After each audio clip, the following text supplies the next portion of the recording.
Les damos la bienvenida a un nuevo episodio de Entre Historias y Voces, un podcast original de Planes TIC UD, que recoge y divulga los saberes y experiencias de mujeres y hombres que hacen parte del mundo educativo y digital. Hoy hablaremos sobre lenguajes tecnológicos.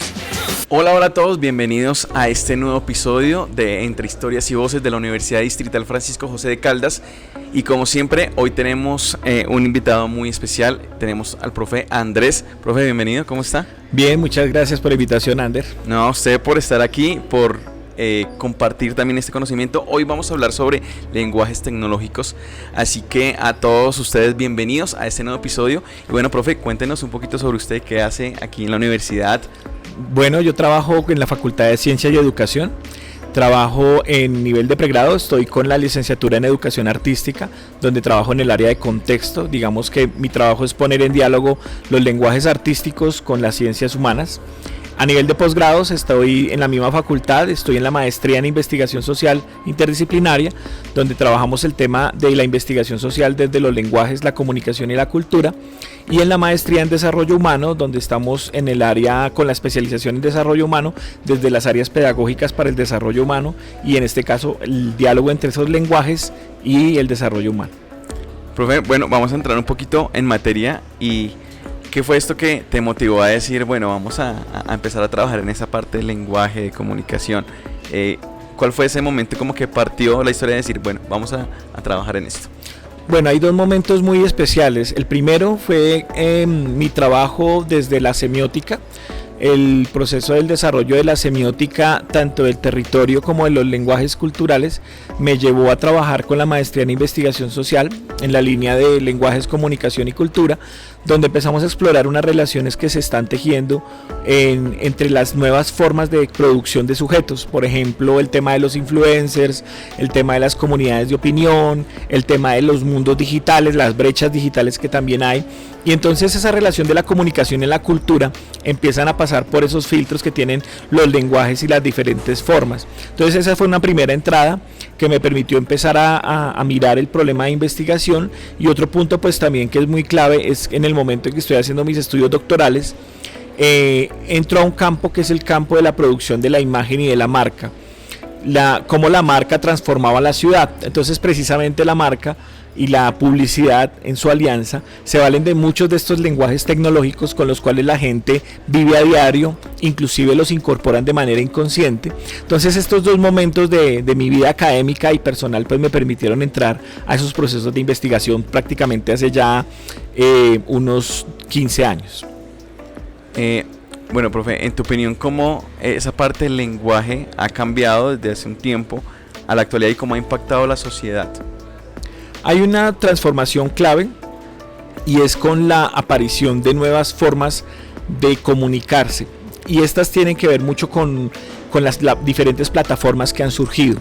Recuerdo mucho que por lo menos hace unos 20, casi 30 años, la comunicación por mensajes era algo un poco más primitivo, por decirlo de algún modo. Entonces los mensajes de texto cuando nacieron eran una riqueza grandísima, porque permitían salir de la expresión de la voz en aire. La voz en aire calificó, digamos, era el tema de la llamada. El teléfono fue uno de los inventos tecnológicos más novedosos porque nos podía poner en contacto en la distancia. Pero cuando aprendimos que podíamos ponernos en contacto a partir de códigos de escritura, que fue en el mensaje de texto, yo creo que eso revolucionó mucho todo el proceso de comunicación, porque nos ayudó empezando a producir un ejercicio de interacción con nuestra subjetividad. No todo el mundo habla mucho. Entonces, por ejemplo, hay personas más tímidas. Estas personas empezaron a encontrar en el mensaje de texto una forma de llegar rápido y decir, hola, aquí estoy. Y entonces estos mensajes de texto empezaron a mover códigos que utilizaron las formas alfanuméricas. Lo que le dio vida, por ejemplo, a los emojis fue la asociación de formas alfanuméricas, por ejemplo, los dos puntos y el paréntesis, el punto y coma y el paréntesis se convirtieron en gestualidades alfanuméricas, es decir, utilizaron nuestras letras y nuestros números, algo que hacíamos antes en los años 80 con las calculadoras, pasó al terreno de los mensajes de texto. Eso crea un lenguaje nuevo, una construcción codificada que incorpora el lenguaje escrito, el lenguaje verbal, verbo icónico, que quiere decir que vincula lo verbal y la imagen en un solo juego. Entonces yo pienso que con ese movimiento tecnológico empieza toda una revolución en los lenguajes que inclusive lleva a la creación de plataformas exclusivamente de ese tipo de información y de formas de canal. ¿Qué tanto nos puede afectar esta parte en cuanto a la parte del lenguaje y comunicación? Porque, bueno, como tú dices, no todas las personas se expresan de la manera indicada, pero sí he visto que más que todo de pronto la parte y las generaciones que están en este momento, los jóvenes, les queda mucho más fácil comunicarse con un emoji, con un emoticón, que en realidad poder expresar, no sé, a través del texto, del chat, poder decir algo, sino que ya toda su parte emocional ya es con un emoji, ya es con un GIF, ya cómo nos afecta positiva y negativamente esta parte de la comunicación en cuanto a la parte de emojis y bueno, toda la parte comunicativa icónica. Yo pienso que a nivel positivo, siempre entro por lo positivo antes de ver los vacíos. Lo positivo es que nos permitió abrir una inclusión para las diferentes subjetividades que están en el mundo comunicativo. Lamentablemente, o por lo menos ya las generaciones que ahorita están nuevas, no vivieron lo que vivieron las generaciones análogas, y es el tema de la censura comunicativa. Es decir, si tú eras tímida o tú eres tímido y no podías llegar a las personas de manera verbal, de manera asertiva, lo asertivo es un término que surge en estas épocas, eras condenado como a un aislamiento, es decir, no te hablaban o no hablabas con nadie o tenías pocos círculos de relación porque no había una posibilidad de construir un canal propio para encontrarse con el otro. Yo pienso que esa evolución comunicativa tuvo ese punto positivo. Las personas que no son necesariamente verbales encontraron en lo icónico y en lo escritural formas y códigos para encontrarse con los demás, y eso permite fluir porque algunas personas que utilizan estos códigos llegan al punto o van al grano directamente, entonces dicen lo que quieren, expresan lo que sienten y entonces pues tienen un punto de encuentro. Eso frente a lo positivo. Ahora, cuando pensamos en lo negativo, más que negativo son los vacíos. ¿Y qué es lo que ocurre hoy en día? Hoy en día hay una inhibición de las hablas, es decir, un modelo de escucha diferente. Nos estamos alejando, nos fuimos por la visualidad completamente y olvidamos la necesidad de construir unas nuevas formas de escucha, de reestructurar la escucha. Entonces eso nos ha generado unos aislamientos, es decir, personas que deciden no hablar con nadie, sino todo lo hacen a través del lenguaje escritural o verbo icónico de los memes. Entonces ya llegan situaciones completas de aislamiento comunicativo, donde la interpretación queda atada a lo que el otro envíe en función de estas piezas comunicativas. Voy a poner un ejemplo muy rápido. Los amigos de Instagram. ¿Quién no tiene un amigo en Insta que nunca te habla, sino solo te manda memes y solo te manda reels? Pero es una forma de comunicar, es una forma de decir estoy aquí. Y esta forma de decir estoy aquí ya no pasa por un lenguaje que uno pueda decir, bueno, ¿cómo estará? No lo sabemos. Todo entra a un terreno de la especulación. Estoy aquí, pero no sabemos cómo estamos. Y esos aislamientos que han generado situaciones de suicidio, situaciones de depresión, situaciones en que no hay una comprensión del otro, porque el lenguaje verbal, que era la unidad básica o que era una forma de encontrarse, ha sido, digamos, aislado a otros lenguajes y a veces se desborda y no podemos concebirlo o controlarlo. O inclusive pienso que en los adultos, en muchas personas de otras generaciones lo usamos, somos usuarios, pero las nuevas generaciones que nacen en ellos no encuentran otras formas. Entonces es lo que encuentran ellos como sus maneras de ser en el mundo.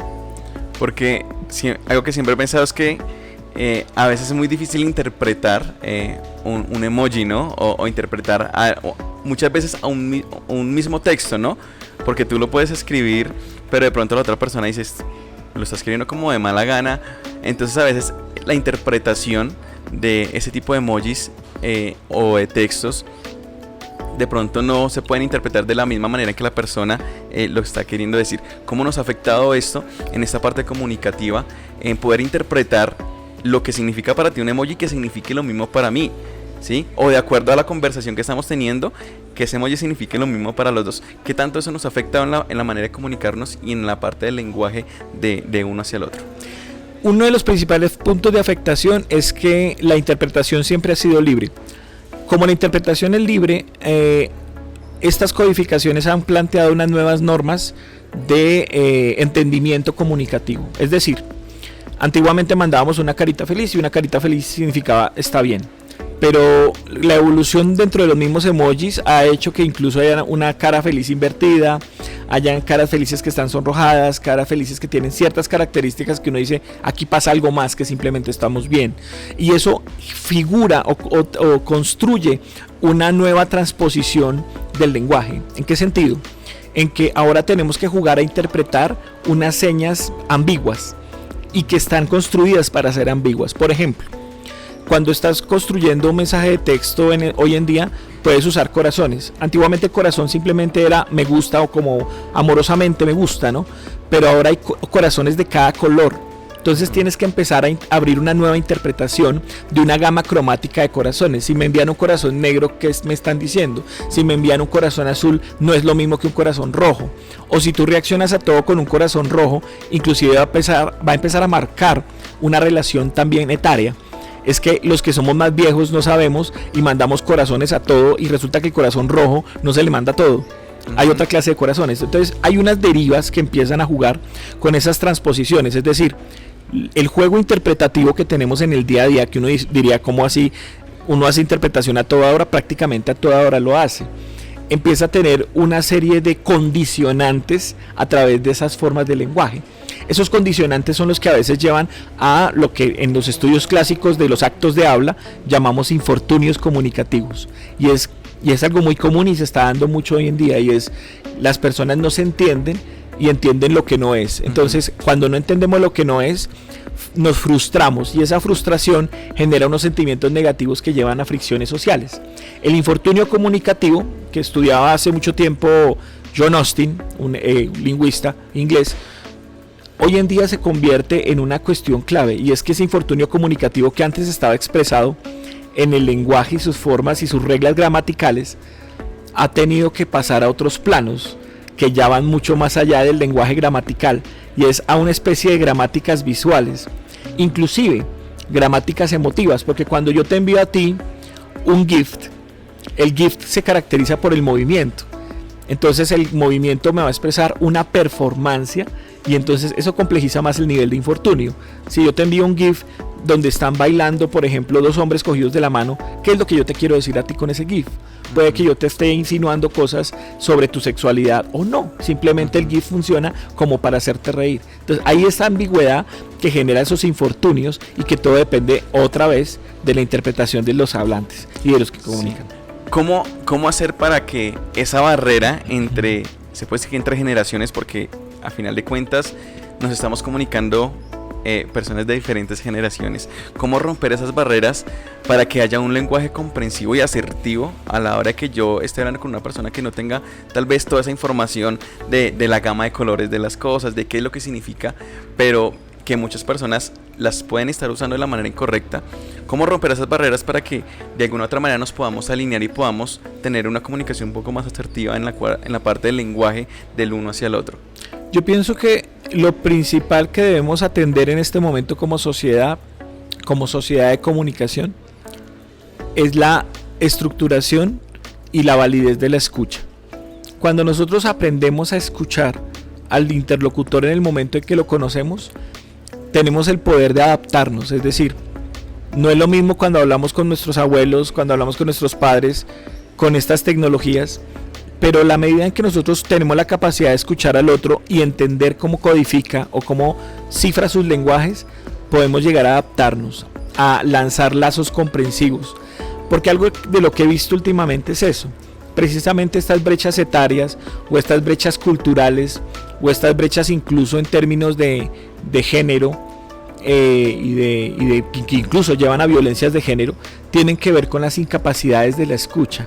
Es decir, de saber con quién estamos interlocutando. Si esta persona con la que estamos interlocutando está en un camino, por ejemplo, donde podemos hacer agresivos a esa persona con nuestros comentarios, por ejemplo, racistas.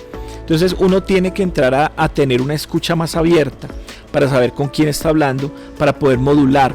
porque el ejercicio de lograr una buena comprensión comunicativa es un ejercicio de modulación, de saber en qué canal estás vos y en qué canal estoy yo para que la conversación sea lo más diáfano posible. Inclusive, en este mismo podcast tratar yo de coger todo este lenguaje científico de codificaciones, cosas muy, muy complejas, y ponerlas en términos que el que está escuchando pueda entender lo que yo le estoy diciendo, y yo también poder llegar a las personas de la manera más clara. Entonces digamos que tiene que ver mucho con reentrenar, reestructurar y aprender de nuevo la escucha humana. Ok, algo que veía es que nos hablas algo sobre el homo hombre, ¿cierto? Danos un poquito como el contexto de esto y qué significa y qué tiene que ver esto con la tecnología y con la comunicación. Sí, hay una raíz muy digamos básica, no en el sentido de lo simple, sino en la señal de que está en toda la formación de las sociedades. Y es que lo que caracteriza la humanización del sujeto es un juego de comprensión tecnológica desde el primer momento en que el ser humano comprendió que es humano. Entonces, cuando hablamos del homo hombre, estamos haciendo una comprensión en la cual el sujeto como humano se percibe a partir de una construcción cultural y una construcción tecnológica, o que llamaríamos tecnocultural, de primer orden. Es decir, comprender que yo soy distinto al otro, en tanto el otro es distinto, y empieza este sistema de comprensión a girar sobre estas relaciones que tenemos en común. No somos como los animales de otras especies. Algo que nos enseñó la pandemia fue a construir esa clase de relación. Por ejemplo, en ese momento, bueno, lamentablemente no todo el mundo lo apropió, pero algo que nos dejó a la ciencia como principio es dimensionar lo que siempre tuvimos ante nuestros ojos y no dimensionamos, y era que la humanidad era una especie más, como la especie canina, como la especie felina. La especie humana era una especie más, y no era más grande que las otras, simplemente tenía unas características que le permitía entrar en lo que llamamos una relación simbólica con las otras especies. La biosemiótica, que es la ciencia que se encarga de análisis de signos y de símbolos entre especies, nos ha enseñado, por ejemplo, eso. Lo que nos hace humanos no es simplemente nuestra contextura y nuestra complexión, sino el sistema con el cual nosotros nos relacionamos en tanto especie y en tanto interespecie en un escenario como el medio, que es el mundo, o la Tierra en este caso. Hablabas también algo sobre etnocentrismo, ¿no? También este concepto, ¿cómo influye en esta parte del lenguaje y la comunicación y obviamente la tecnología? Es pensar que lo único que es válido es lo humano, digamos como especie, ¿no? Entonces, por ejemplo, nosotros hacemos que los animales entren en juego con nosotros y tengan que adaptarse, y es muy interesante, por ejemplo, porque los estudios de biosemiótica han comprobado, por ejemplo, que los felinos entre ellos no se comunican con el típico maullido. Entonces el miau que nosotros nos enseñaron desde pequeños, ¿cómo hace el gato? Miau. ¿Cómo hace el perro? Wow. ¿Cómo hace el pollo? Cucurucú. Digamos que todas esas son construcciones biosemióticas de las especies que han establecido para entenderse con nosotros. Pero aquí es donde va lo interesante.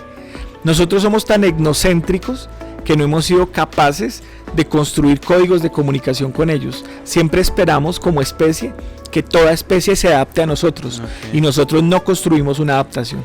Por eso ese etnocentrismo que va, digamos, interespecies, terminamos replicándolo dentro de nosotros mismos, y es, por ejemplo, pensar que lo que dice el blanco es más válido, o es más válido que lo que dirían otras etnias. Por ejemplo, la etnia indígena, lo que pasa con el mundo indígena, con el mundo afro, con el mundo raizal, son nuestras propias formas de etnocentrismo que incluso nos hacen incapaces de comunicarnos con los seres vivos y con las plantas, por ejemplo, que tienen su lenguaje propio. Bueno, tremendo esto, porque sí, digamos que algo que me confronta es eso, ¿no? Hay un lenguaje entre los animales que no es el mismo con el que se comunican entre nosotros, pero nosotros también, como hemos creado también un lenguaje diferente y no los hemos acoplado de alguna otra manera entre nosotros. Muy bueno. Quería preguntar también, hablamos también sobre neuropsiquis y cómo esto interfiere también en la creación de valores. Explícanos un poquito esa parte. Claro, y es algo que ha pasado con la sociedad meme. Cuando la sociedad meme se ha venido instalando, le ha quitado peso a ciertas acciones y a ciertas modulaciones que antiguamente eran políticamente incorrectas. Cuando hablamos de la neuropsiquis estamos hablando de los estímulos que están entrando vía corporal, vía de percepción, vía sensibilidad, y que antes pasaban por un sistema de conciencia que tendía a ser o normopático o normofóbico. Quiero explicar estos dos conceptos. Cuando hablamos de la norma, hablamos de las reglas, y hay sujetos sociales que cumplen las reglas incluso de manera sistemática, y digamos que son estas personas que tú ves en la calle que cuando cambia el semáforo peatonal a rojo, se pasan el semáforo en rojo porque ven que no viene ningún carro. Juegan a una lógica incidental. La persona normopática, es decir, que digamos se apega a la norma, dice no, o sea, está en rojo, yo no voy a cruzar porque la norma dice que no cruce, independientemente de que no venga nada. Nosotros tenemos un conflicto con la norma. Cuando está ese conflicto con la norma, están los normofóbicos, es decir, todo lo que sea, por favor no botes basura acá, y automáticamente botan la basura. Ese sistema de valores está precisamente en un sentido neuropsíquico, es decir, tiene unos estímulos externos, pero tiene unas funciones internas donde precisamente el lenguaje y digamos la forma de la comunicación codifica eso. Nos pasa mucho en Latinoamérica. El latinoamericano tiende mucho a ser normofóbico. ¿Pero por qué? Por una resistencia a la instalación de normas, porque somos pueblos que fuimos invadidos históricamente. Entonces nos instalaron las normas a la fuerza sobre nuestras propias normas, que por ejemplo tú lo ves en lo que pasó con los muiscas. Por ejemplo, a los muiscas en un momento dado de la invasión española se les prohibió ir al río, se les prohibió ir a la laguna.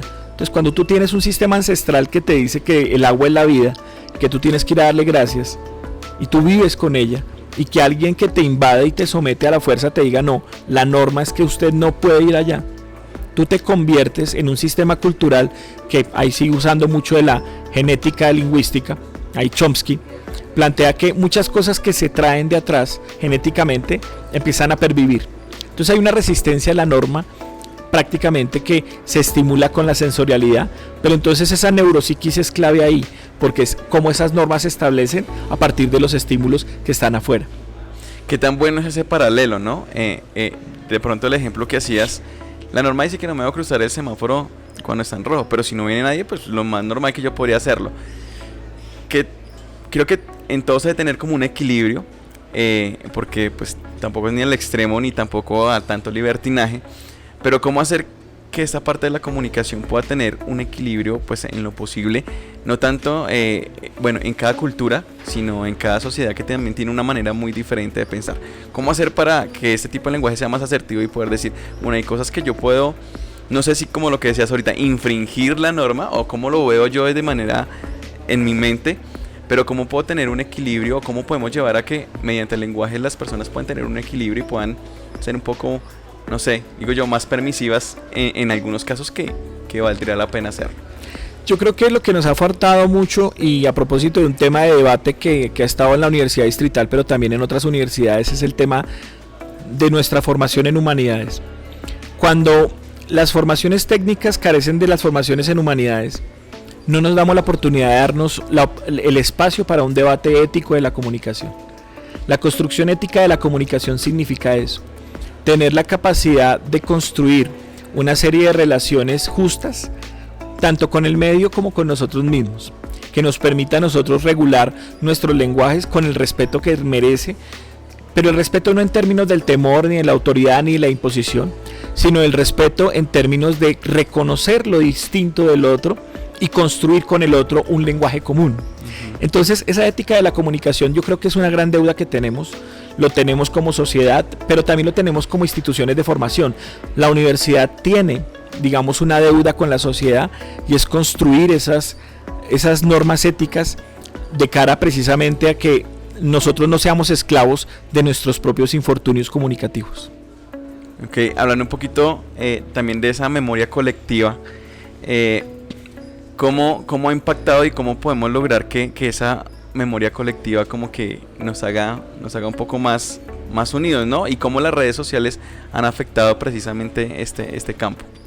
Hace 20 años tuve la oportunidad de escribir un texto para la en ese momento revista Esfera, que era una revista que la Universidad Distrital estaba comenzando un proyecto editorial a principios del siglo XX, más o menos hacia el 2003-2005. Y en ese momento construí un texto que reflexionaba sobre el problema de la memoria y los medios de comunicación.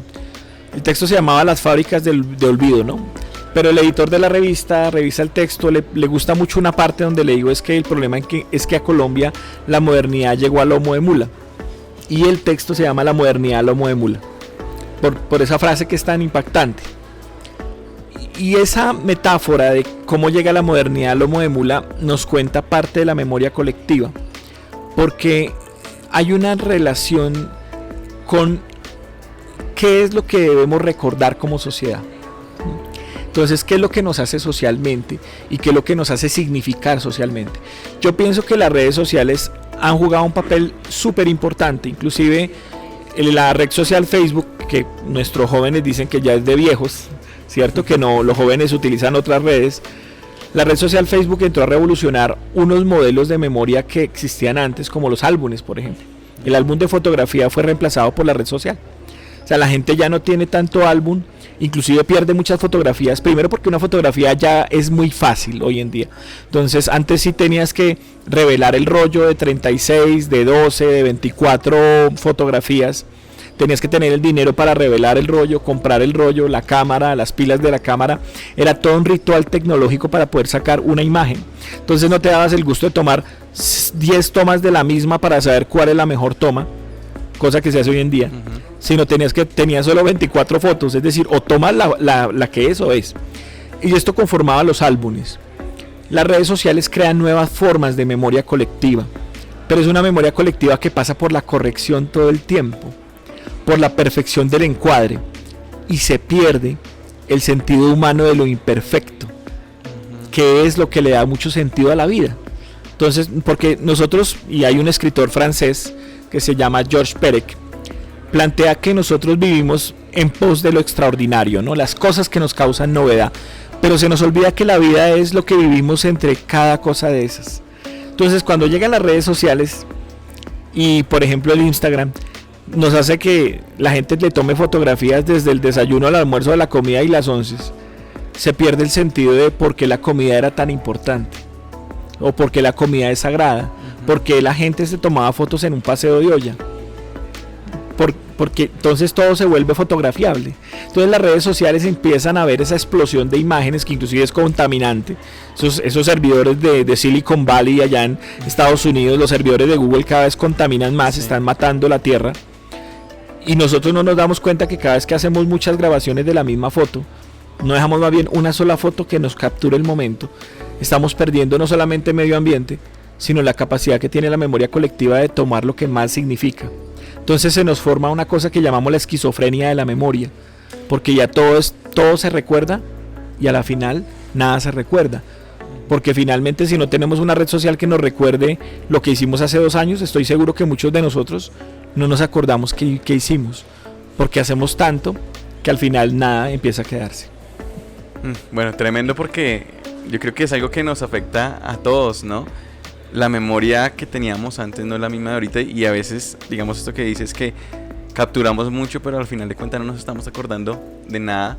Y algo que hablábamos en uno de nuestros episodios es esa reacción que tiene solamente con hacerle una pregunta a ChatGPT: ¿qué tanto recurso estoy gastando? Tal vez por una pregunta que ni siquiera va al caso, ¿sí?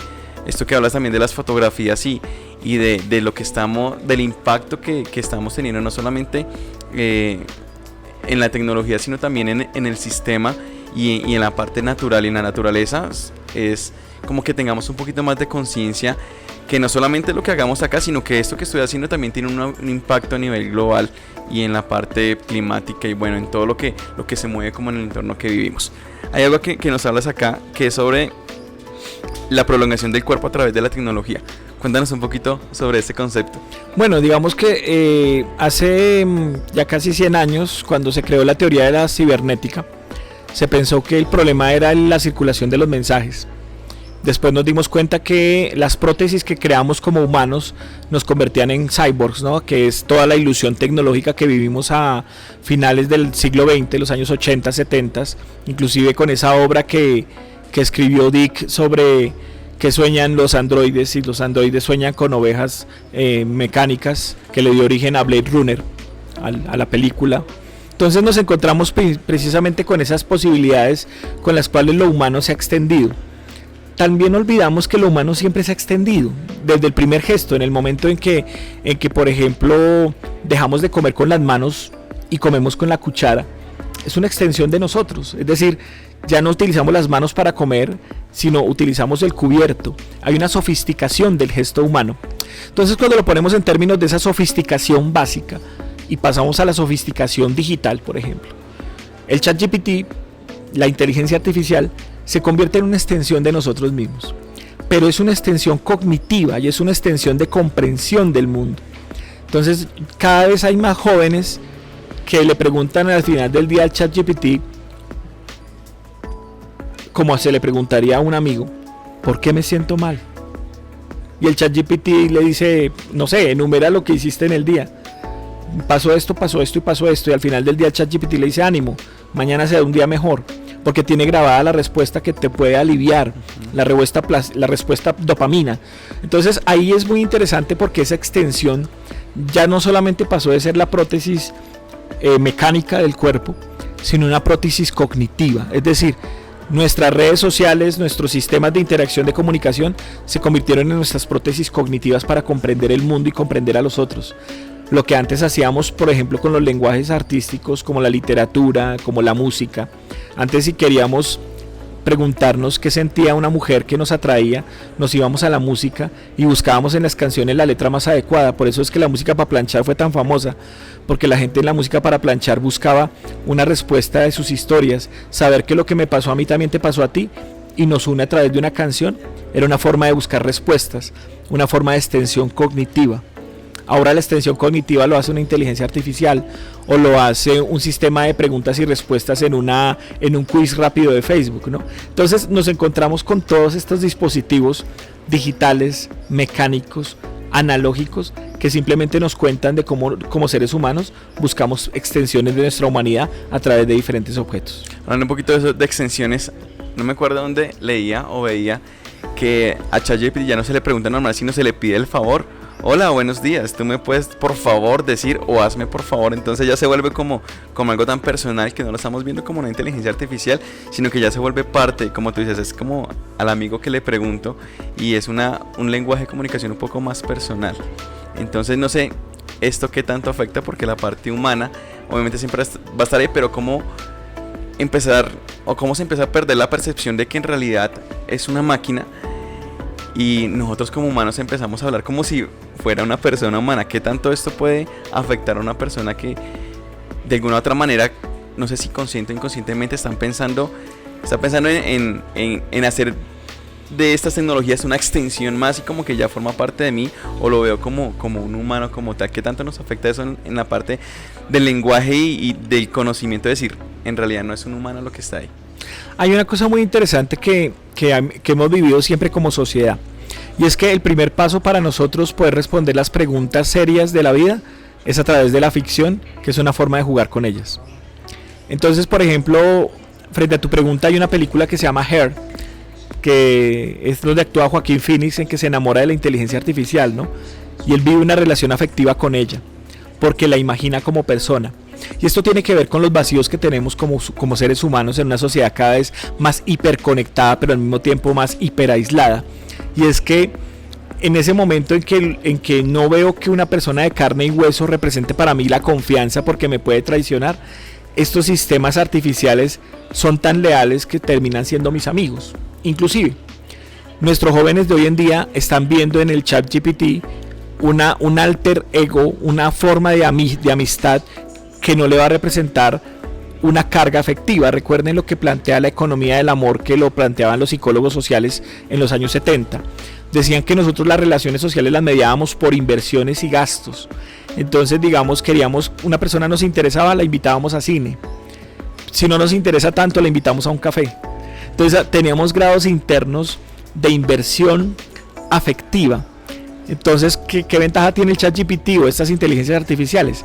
Pues que no necesito hacerle inversión afectiva, no necesito invitarla a un café para obtener de ella la amabilidad que puede tener una máquina, y lo vemos con los dispositivos de Siri o Hey Google digamos en estas diferentes formas de interfaz, y es que ellos se vuelven muy amables. Por ejemplo, hay algo que hacían mucho mis hijas, y es que ponían a Siri en el iPhone a cantar la cucaracha y le rogaban a Siri: ay, por favor, cántanos la cucaracha, cosa que la inteligencia artificial terminaba diciendo: bueno, lo voy a hacer para ti, pero solo una vez, y cantaba la canción de la cucaracha.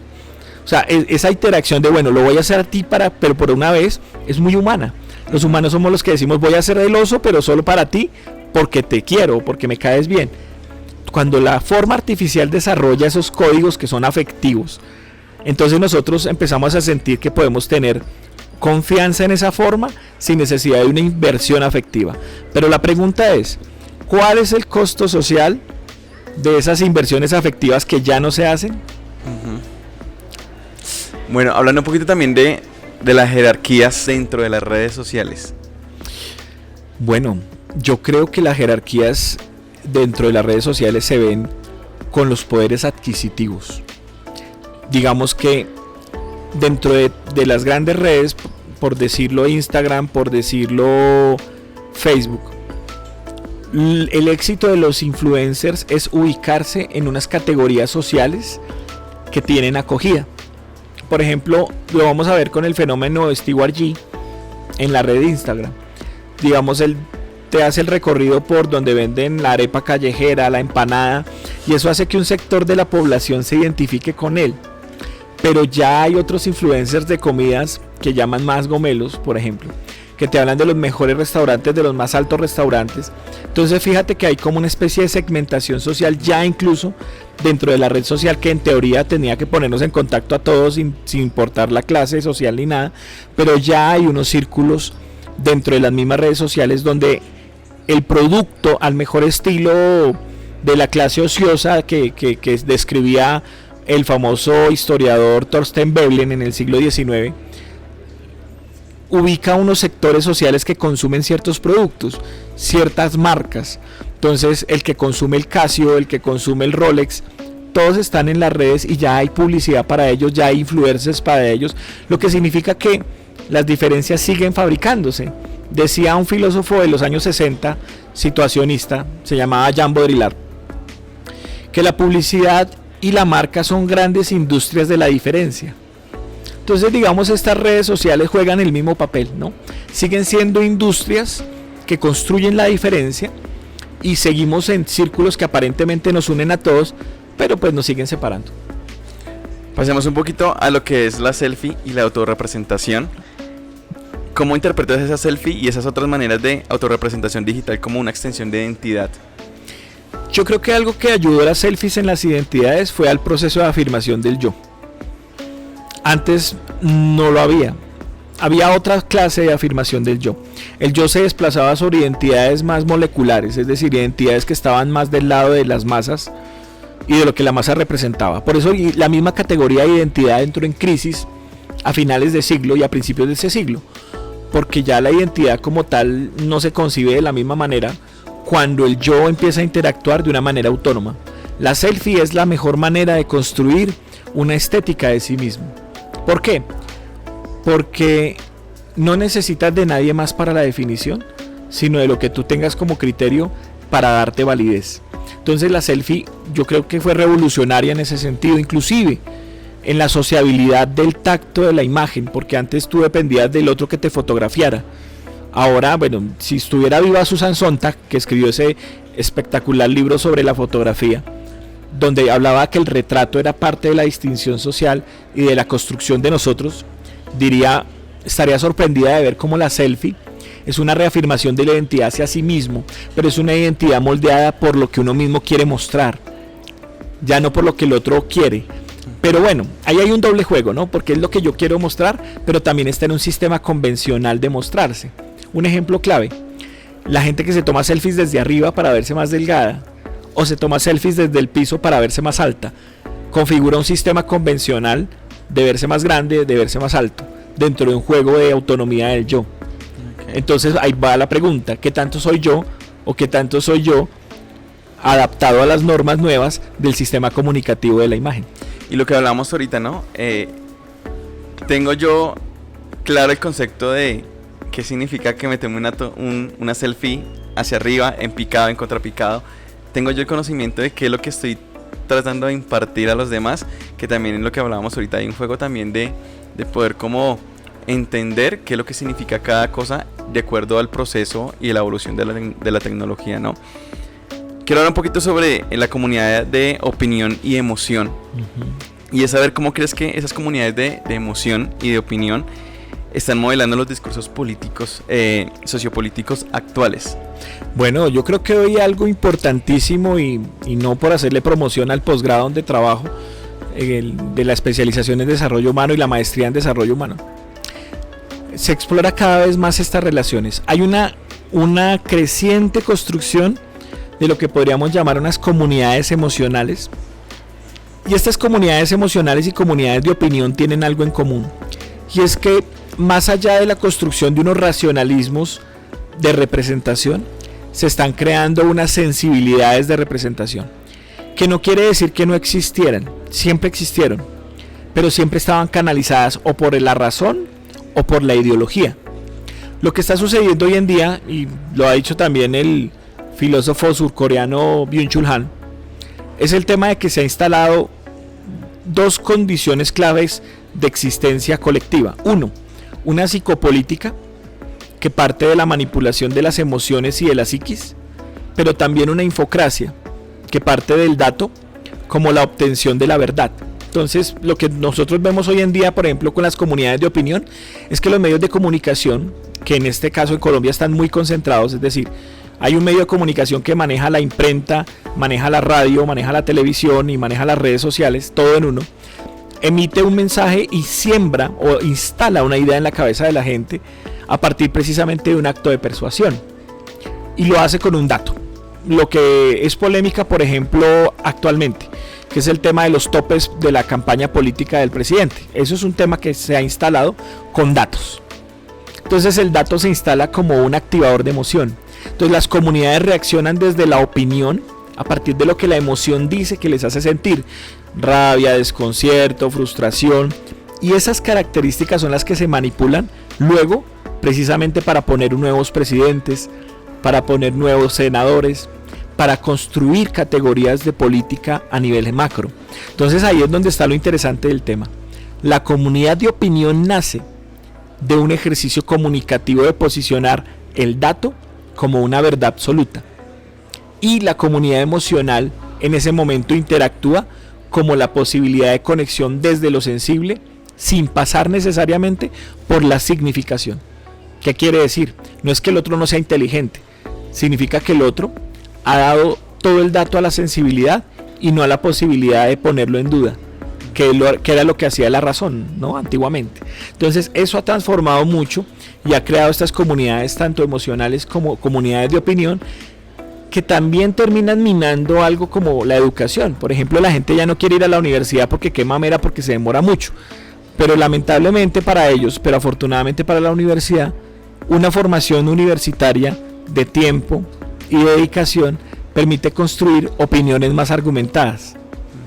La carencia de esto pues nos lleva a lo que tenemos hoy en día: estados de opinión, comunidades de opinión y digamos decisiones que se toman de acuerdo a cómo se siente en ese momento y no a una perspectiva que tenga un poquito más de formación argumentativa y también de planeación. Eso nos habla un poquito a lo que estamos hablando, que es lo que tú hablas de la ciudad meme, ¿sí? Y cómo ha influido esto. No sé si de pronto tengas algún ejemplo de cómo un meme ha influido en algún tipo de decisión en cuanto a esta parte política y social. Yo pienso que durante el estallido social, la forma en que se construyeron memes con la estatua de los héroes llevó a tal punto de transformación que en un primer movimiento político y que fue puesto en términos del discurso técnico, demolieron la estatua de los héroes. O sea, mutilaron la ciudad de un lugar que era el lugar de la lucha revolucionaria de los jóvenes. porque se ha convertido en un ícono a través de memes, a través de reels, a través de muchas fotografías que circularon y que hicieron del Monumento a los Héroes una construcción simbólica que amenazaba el poder de un estamento político. Y en ese momento entra todo el proceso de renovación urbana donde se borra esa huella para borrar ese pivote cultural de un movimiento social. Eso me parece impresionante. Ahora, lo que está sucediendo con el problema del agua en Bogotá. Está circulando cada vez más fuerte la imagen donde se muestra cómo la alcaldía beneficia a los grandes empresarios, en este caso ponen el nombre de la marca de gaseosa más famosa del mundo y se construyen memes a partir de la relación de cómo se le está dando al interés empresarial y se le está quitando el interés comunitario. Eso está causando mucho impacto a tal punto que ahorita hay todo un ejercicio comunicativo de demostrar biológicamente o ambientalmente que vamos a seguir con más cortes de agua, pero la solución de distribución sigue siendo la misma. Más para las empresas, menos para los ciudadanos. Entremos un poquito a hablar sobre algo que llamas el modo avión y el estado red. Cuéntanos un poquito sobre eso. Yo creo que esos son dos puntos claves de lo que estamos viviendo hoy en día. Hay personas que se aíslan completamente de personas que no usan celular, que no usan redes sociales, que es muy válido y está perfecto. Pero en una sociedad que tiene unos tópicos de comunicación de bastante alta intensidad, cuando tú te aíslas de la posibilidad de interactuar con las comunicaciones, entras a un modo avión. Entonces, muchos sectores sociales hoy en día están decidiendo no ver noticias, no escuchar noticias, no ver redes sociales o cerrarlas, y eso es entrar en un modo avión. El ciudadano entra en un modo avión para aislarse de aquello que siente que le está agrediendo o con lo que no está de acuerdo. Y ese modo avión tiene pues también otra cara de la moneda, que es precisamente el modo red, y es decir, la hiperconexión. Aunque también el modo red tiene otra deriva de explicación, y es tratar de pensar con los otros, que ese es un reto que nos está imponiendo la sociedad actual. Dejar de salir del sí mismo, de ese narcisismo que nos llevan las redes sociales a estar todos comunicados. Digamos que lo explico a través de la lógica Transmilenio. La lógica Transmilenio es la lógica de la aglomeración. Estamos todos juntos, pero nadie tiene que ver con nadie. La invitación es a construir en una forma red, donde estemos juntos y sí tengamos que ver y construir juntos. Eso es lo que precisamente se opone a la lógica de modo avión, ¿no? Que es aislarte de todo y simplemente ir por ahí. ¿Cómo lograr poder tener ese equilibrio, no? Porque como tú dices, hay cosas que como ser humano dice, esto me afecta, pues no lo veo, o esto no me interesa, lo paso, y estamos como a una slide de distancia de querer ver tal vez hasta lo que queremos escuchar y lo que nos hace bien. ¿Cómo poder tener como ese, ¿cómo se dice? ¿Cómo se dice? Yo pienso que como el punto de equilibrio, sí, un punto de equilibrio, pero fíjate que es un punto de equilibrio con la capacidad de elección de la información. Yo creo que el primer movimiento que debemos hacer es lograr que la comunicación no sea un problema de los comunicadores, sino sea un problema de todas y de todas las personas. Digamos que si logramos que las personas se formen en comunicación, independientemente de lo que vayan a hacer con su vida, genera un punto de equilibrio sobre lo que debemos percibir como útil para nosotros en el día a día y sobre lo que es basura. Yo pienso que es muy importante empezar a comprender que la comunicación no es un problema de comunicadores, sino la comunicación es un problema de sociedad. Yo creo que lo que nos espera en evolución del lenguaje tiene muchas aristas por verse, ¿no? En el tema de los estímulos debemos tener una apertura a la posibilidad de concebir lenguajes que no estaban dentro del código escrito y el código verbal. Digamos que tenemos que abrir la posibilidad a comprender que inclusive la performancia, la forma en que movemos nuestros cuerpos, constituyen un lenguaje en sí. Y esas aperturas también implican un reto frente a lo que podríamos llamar lo negativo, pero más bien lo que nos puede hacer falta, y es la necesidad de pensar y comunicar y comunicar para pensar también, es decir, poder tener una conciencia de la comunicación como un elemento, no solamente un elemento disruptivo, sino un elemento constituyente de todas las relaciones sociales.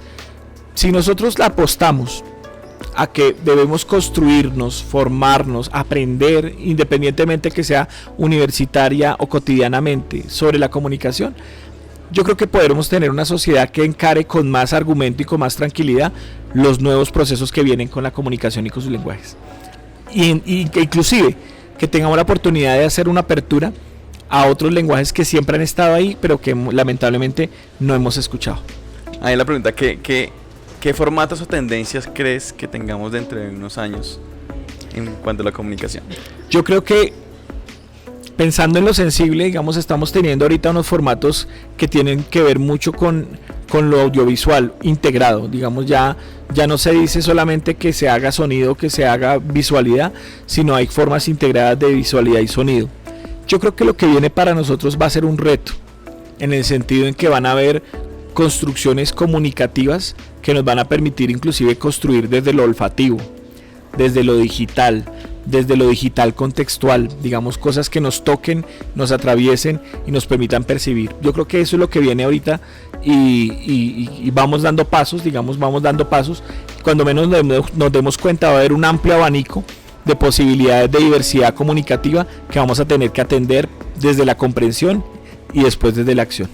Hablando un poquito, tengo un amigo que trabaja con esta parte de los olores y crea identidades de marcas a través de los olores. Imagínate que él trabaja ahorita, bueno, está en este proceso de emprender, pero él trabaja ahorita en una plataforma digital de movilidad.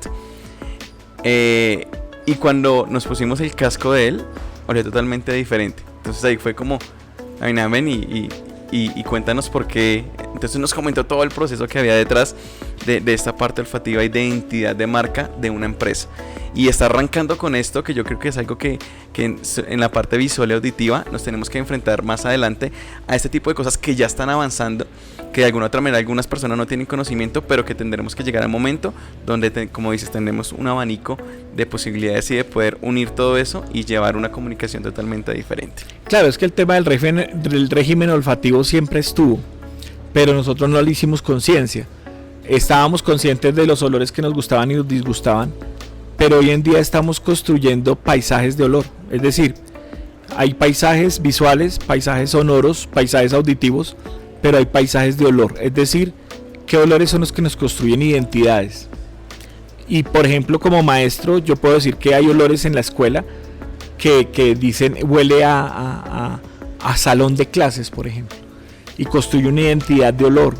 Pero digamos que de cara a lo que me decías de tu colega, es precisamente cómo se van a construir de manera intencionada esas identidades olorosas. ¿Sabes qué? Él me decía, hay una empresa donde hay un área que es peligrosa de energía. Entonces, en ese lugar, cuando el empleado pasa por ese lugar, siente el olor y dice, esto ya me da la identidad de que aquí, no sé, hay una fuente de energía y entonces va también mucho más allá en poder utilizar este tipo de olores también de una manera estratégica, que son, no sé si se puede decir, tecnologías que en algún momento tendremos que ir adaptando y como tú dices, siempre han estado ahí, pero hacerlas un poquito más conscientes. Claro, es hacernos conscientes de las tecnologías odoríferas, como también ser más conscientes de cómo debemos transformar la tecnología de la escucha, porque es la apertura de la escucha inclusive a los olores. O sea, nosotros somos conscientes de ellos, sí, claro, pero no construimos con ellos, y hoy en día se están construyendo codificaciones con el olor. De hecho, hay una tienda de moda muy famosa de ropa que cuando la gente está en el centro comercial y pasa por ella, ya la reconoce, inclusive ya la menciona. ¡Ay, huele a tal marca! Porque ya la marca construyó un territorio odorífero. Todo huele así y es un olor que tú pasas por la tienda y ¡ay, sí, huele a tal cosa! Como por ejemplo lo pueden hacer las tiendas de café.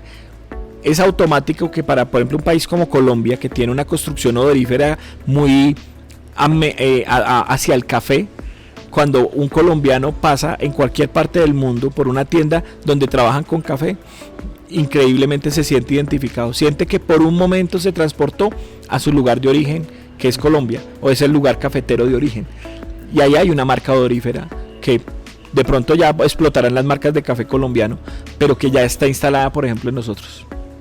Profe, muchísimas gracias. No sé si hay algo que se nos escapa, algo que quieras decir con lo que quieras concluir. Bueno, pues nada, darle las gracias a este espacio que nos permite llegar a los estudiantes, a las comunidades que nos rodean, tanto en la Universidad Distrital como fuera de ella.